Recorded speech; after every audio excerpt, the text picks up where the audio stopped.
Eliza Carpenter, the woman who raced for freedom. The year was 1851, and the air in Virginia hung thick with the weight of slavery. Eliza Carpenter was born into a world that had already decided her worth. She was property, not a person. But Eliza refused to accept that fate.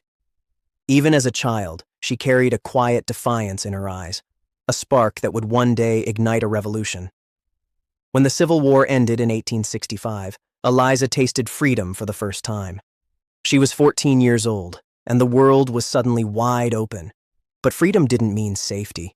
The South was still a dangerous place for Black people, and the North offered little more than low-wage labor and segregation. So, like thousands of others, Eliza looked west. She set her sights on Kansas, a state that had become a symbol of hope for those seeking a fresh start.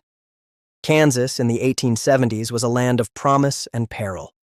It was a place where former slaves, Native Americans, and white settlers clashed and coexisted, each trying to carve out a future. Eliza arrived with little more than her determination, but she was no stranger to hard work. She took jobs as a cook and laundress, saving every penny she earned. She wasn't just surviving, she was planning. By the 1880s, Eliza had saved enough to buy her first plot of land. But not in Kansas. She had set her sights on Oklahoma Territory, a place where the rules were still being written. Oklahoma was unique. It was home to the Cherokee Outlet, a vast stretch of land where Black settlers could claim homesteads on relatively equal footing with white settlers. For Eliza, it was the perfect place to build a life on her own terms. She settled near Ponca City, a bustling frontier town where opportunity and danger walked hand in hand.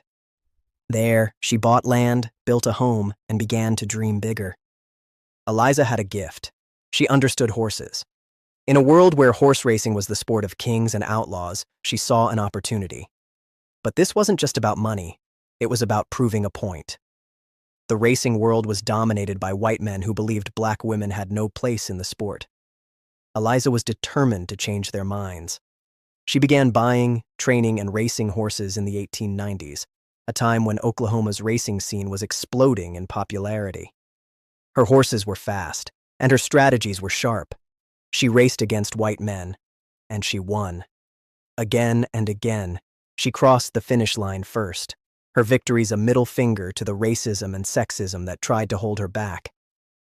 But success came at a price. Eliza faced threats, sabotage, and outright hostility. Her horses were poisoned, her property was vandalized. White competitors tried to ban her from races, claiming she was cheating simply by existing. But Eliza refused to back down. She knew that every race she won was a victory for Black women everywhere. Eliza's success in horse racing gave her financial independence. But she didn't stop there. She used her earnings to invest in more land, more horses, and even a boarding house in Ponca City. This wasn't just a business. It was a safe haven.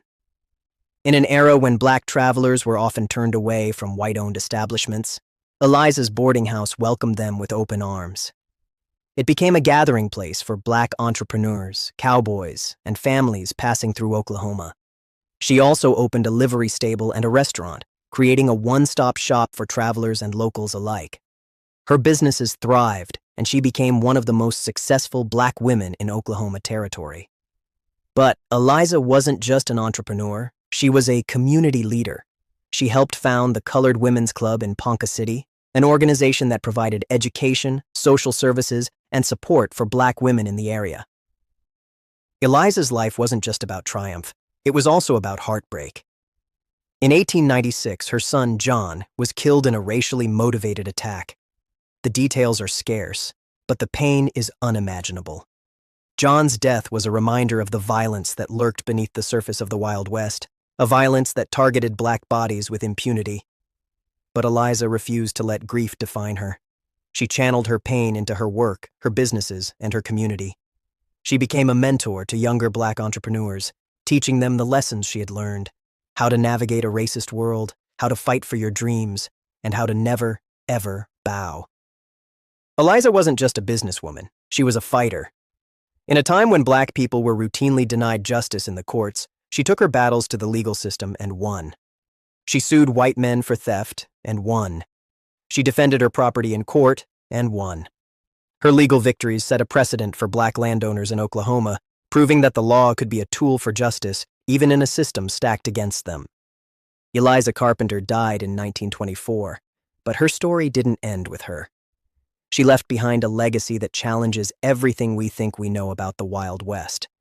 She was a black woman who owned land, raced horses, built businesses, and fought for justice in a world that tried to erase her.